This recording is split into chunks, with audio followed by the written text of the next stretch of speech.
I was lounging on my couch, scrolling through my phone, enjoying the quiet of my small apartment.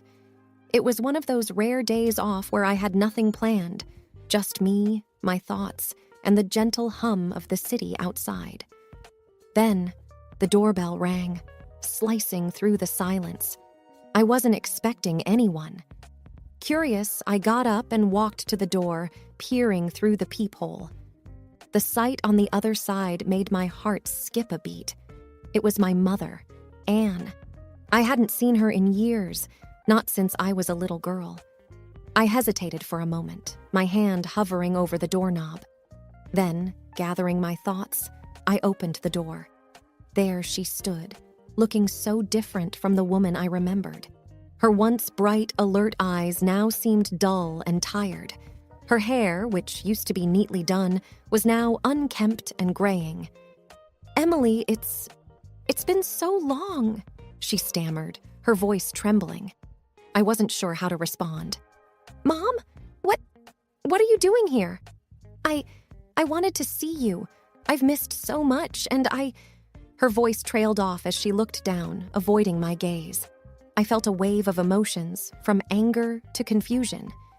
"Missed me? You were gone, Mom. You left us." "I know, and I'm so sorry, Emily. Can we talk?" I sighed, stepping aside to let her in. The apartment suddenly felt smaller with her presence. We sat down, the air heavy with unspoken words and years of absence. "Why now, Mom? Why after all these years?" She looked at me, her eyes welling up. "I made mistakes, Emily, big ones, and I want to try to make things right, if you'll let me."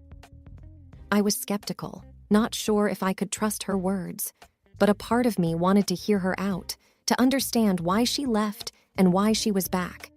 "Okay, Mom, let's talk." As she started to speak, I braced myself.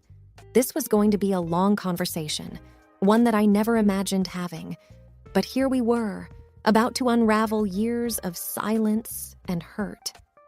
As I sat across from my mother in my living room, her presence stirred up memories I had long tried to bury.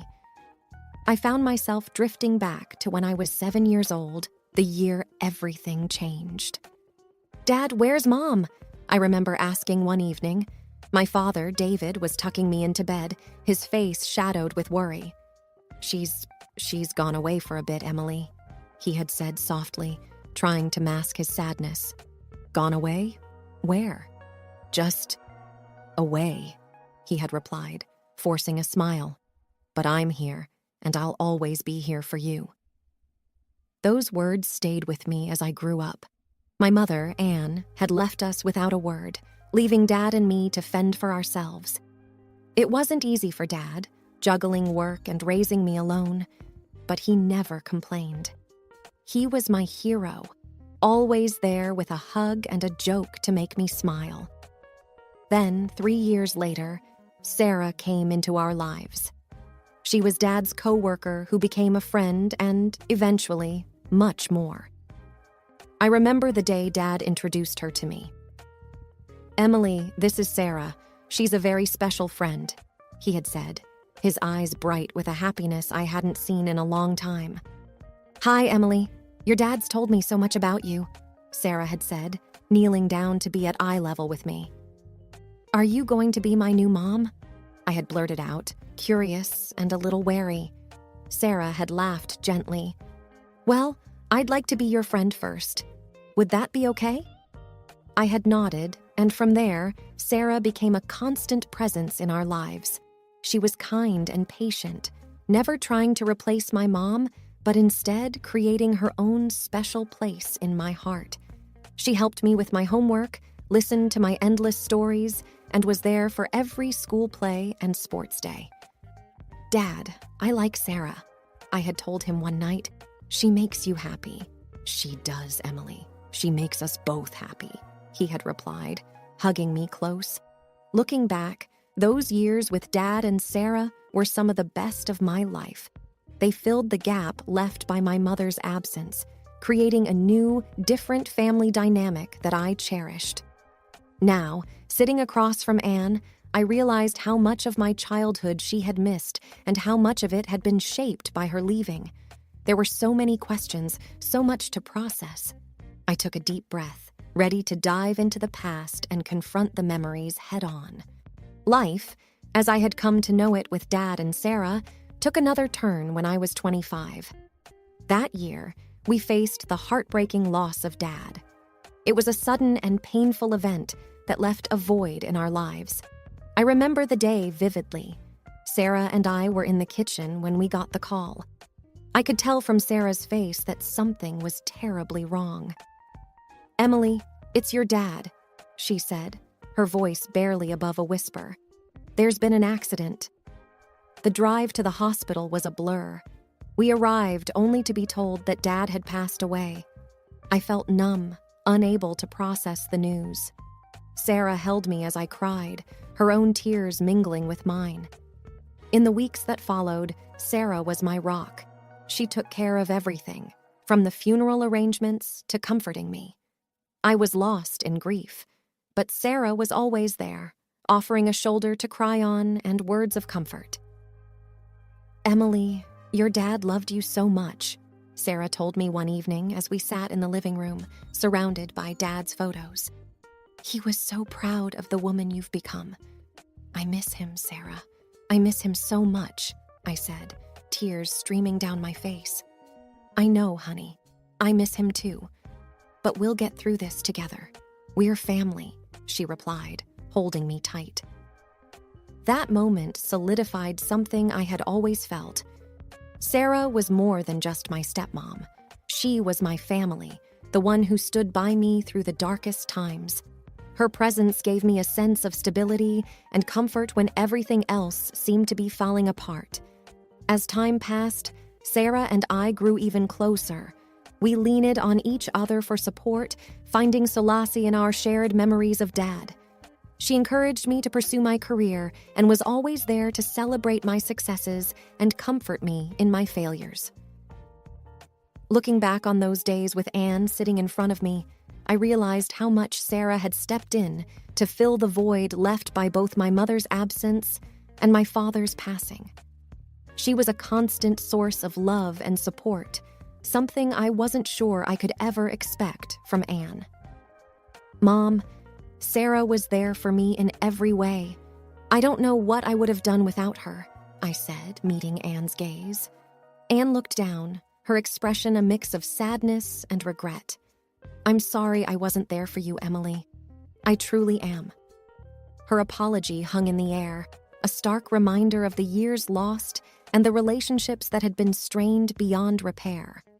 I was grateful for Sarah's presence in my life, but part of me still yearned to understand why my mother had left in the first place.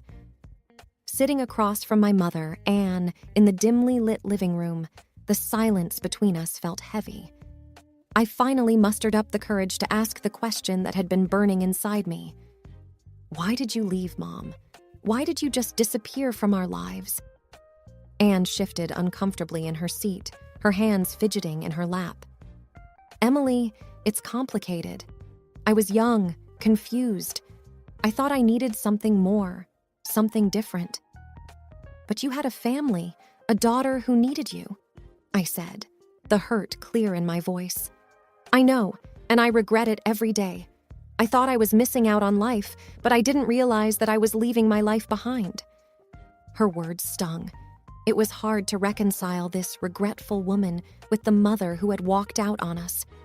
"Did you ever think about us? About me?" I asked, looking for some semblance of remorse. "I did, Emily, but every time I thought about coming back, I felt ashamed. And then I got sick. Really sick. It took me years to recover." I was skeptical. "Sick? Is that just an excuse to come back into my life now?" "No, it's the truth. I was diagnosed with a chronic illness. It took a lot out of me, but now I'm better, and I want to make things right with you." I didn't know what to feel. Anger, pity, disbelief. It was all a jumbled mess inside me. "So, why didn't you reach out sooner, after you got better?" "I was scared, Emily. scared that you and your father would reject me." "Mom, Dad passed away 2 years ago," I said, a lump forming in my throat. Anne's face fell, a look of genuine shock crossing her features. He's gone?" I nodded, the pain of his loss still raw. I didn't know. Oh, Emily, I'm so sorry." Her apology felt empty, too late. I couldn't help but feel that her return had more to do with her needs than mine. As we sat there, I realized that the past couldn't be changed, but I had a choice about what to do with these revelations. I could hold on to the anger and pain, or I could try to understand and maybe find some closure.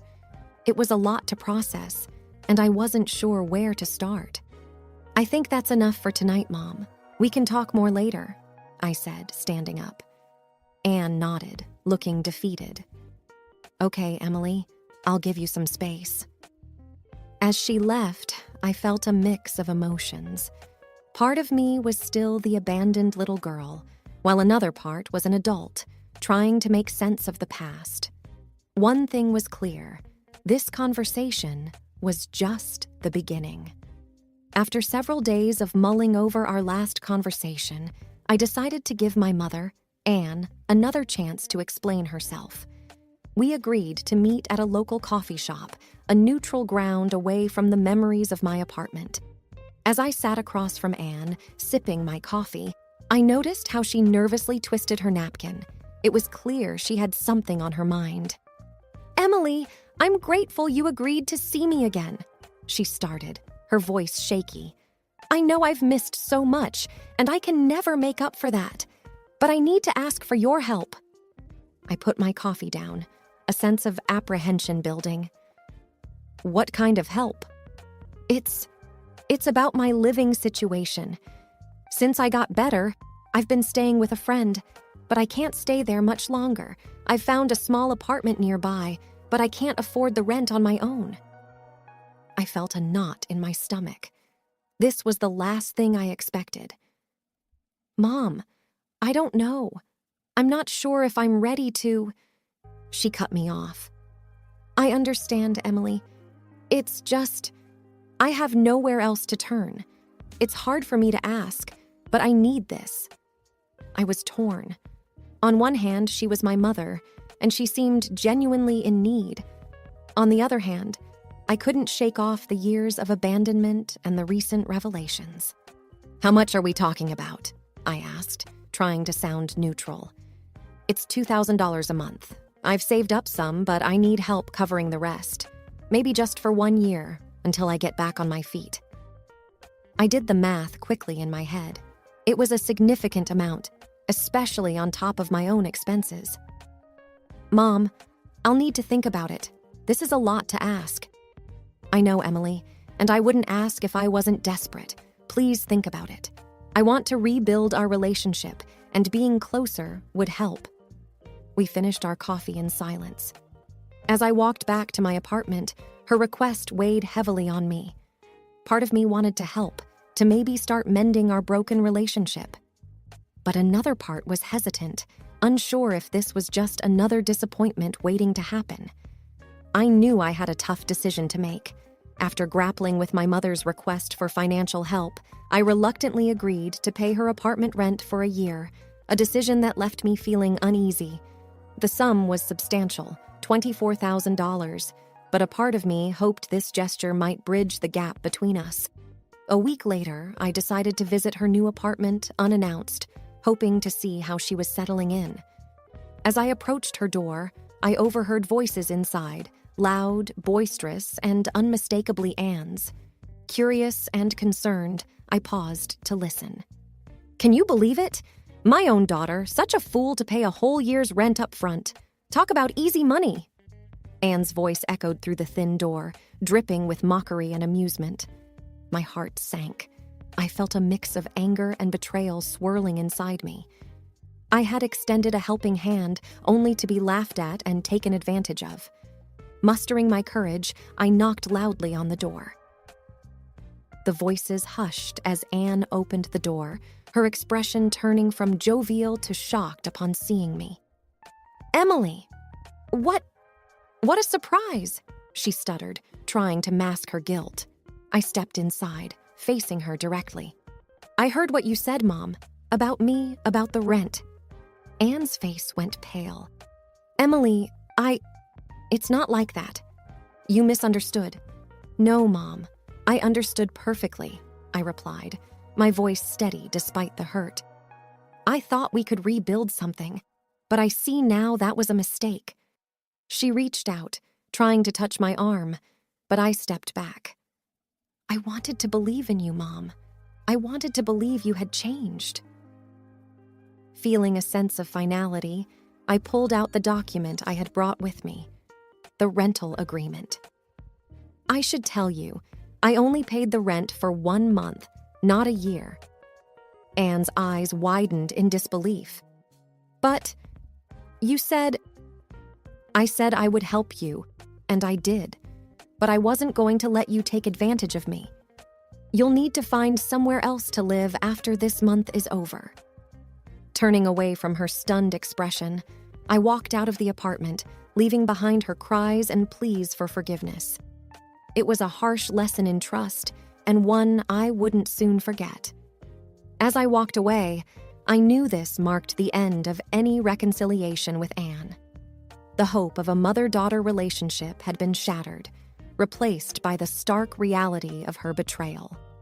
After the revelation of my mother's deception, I felt a mix of anger and heartache. I needed someone to talk to, someone who would understand, so I went to see Sarah, my stepmom. She had always been my pillar of strength, especially in times of turmoil. When I arrived, Sarah could tell something was wrong. "Emily, what's happened? You look upset," she said, her concern evident in her voice. I sat down at the kitchen table, the same one where we'd shared countless conversations over the years. "It's Mom. She tricked me, Sarah. I paid her rent, thinking I was helping, but she was just using me. And then she laughed about it with her friends." Sarah's expression turned from concern to anger. "That woman! After everything she's put you through..." "I'm so sorry, Emily." I could feel the tears welling up. "I thought maybe she had changed, that we could have some sort of relationship. But I was wrong. She hasn't changed at all." Sarah reached across the table, taking my hand in hers. "You're a kind and generous person, Emily. You did what you thought was right. Don't let her actions make you think otherwise." "But I feel so stupid, Sarah. I should have known better," I replied, my voice cracking. "Emily, you're not stupid. You're human, and you have a big heart. Sometimes that means you get hurt, but it's also what makes you so special," Sarah said, giving my hand a reassuring squeeze.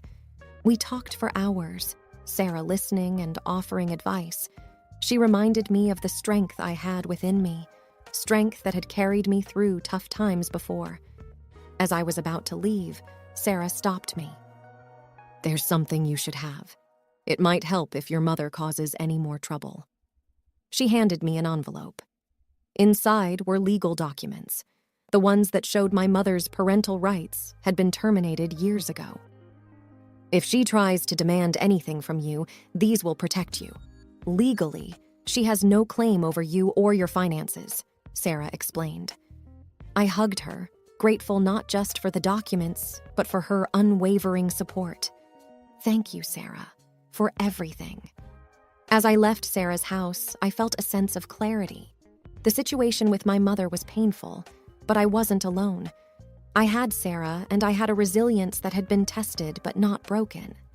The path forward wouldn't be easy, but I knew I could handle it, with Sarah by my side. 2 weeks after the revelation of my mother's deceit, I was startled by a loud banging on my door. With a sense of foreboding, I opened it to find Anne, her face twisted in anger and desperation. "Emily, you have to pay for my housing. If you don't, I'll sue you. I'll demand alimony from you every month," she shouted, her voice echoing in the hallway. I couldn't believe what I was hearing. After everything that had happened, her audacity was astounding. I felt a mix of anger and disbelief, but I remembered the envelope Sarah had given me. "Mom, You really think you can demand anything from me?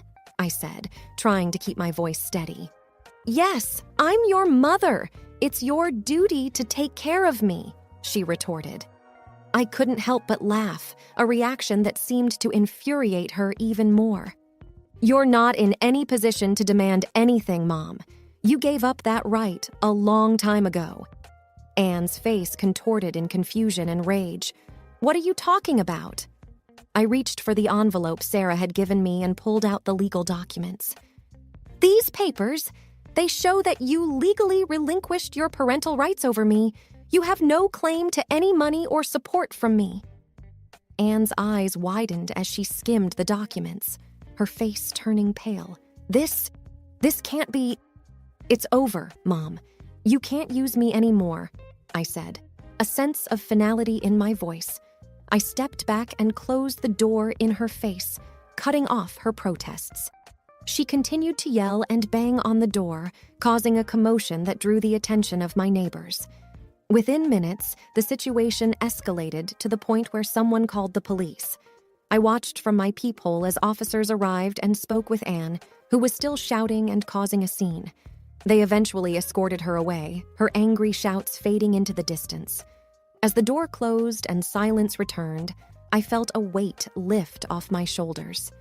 It was a difficult and painful chapter of my life, but it was finally closed. I had my own life to live, free from the manipulation and deceit of the past.